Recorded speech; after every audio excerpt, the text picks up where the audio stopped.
ഇതായിട്ടുള്ള ഒരു ചാലഞ്ചാ. ഇവിടെ 5 മനുഷ്യരുണ്ട്. 5 മനുഷ്യർക്ക് നമുക്ക് ഇൻഡിവിജ്വൽ ആയിട്ട് വീടുണ്ടാക്കി കൊടുക്കണം. പക്ഷെ 2 സ്ക്വയറേ വരയ്ക്കാൻ പറ്റുള്ളൂ. 2 സ്ക്വയർ വരച്ചിട്ട് എങ്ങനെ 5 ആൾക്കാർക്കും ഇൻഡിവിജ്വൽ ആയിട്ടുള്ള റൂം ഉണ്ടാക്കി കൊടുക്കും? ആലോചിച്ചോളൂ. അപ്പം ഇങ്ങനെ ഒരാൾക്ക് വരച്ചു കൊടുത്താല് ആൾ ഒറ്റയ്ക്കാവും. പിന്നെ 1, 2 അപ്പോഴത്തേക്ക് കുറേ എണ്ണം വേണ്ടി വരും. ഇങ്ങനെ ഒരെണ്ണം ഇങ്ങനെ വരച്ചാല് 2 ആൾ ഇവിടെ ആവും. പിന്നെ ഒരെണ്ണം ഇങ്ങനെ വരച്ചാല് ഒരാൾ എന്നാലും അല്ല 3 ആളും കൂടെ വരണം.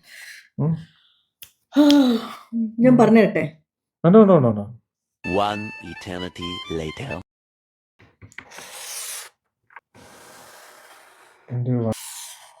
ഇത് കറക്റ്റ് ആണ്. ഫസ്റ്റ് കിട്ടിയത് കറക്റ്റ് ഇങ്ങനെ തന്നെയാണ്. അപ്പൊ അടുത്തത് അപ്പൊ ഇങ്ങനെ വരച്ചാലോ ഇയാള് മാത്രമാവും. ഗുജ്ജി കള്ളി.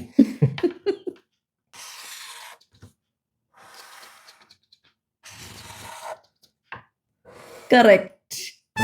സ്ക്വയർ ഇങ്ങനെ തിരിച്ചു വെച്ചു. ഇപ്പൊ 5 ആൾക്കും 5 മുറിയായി. ഇതൊക്കെ എന്ത്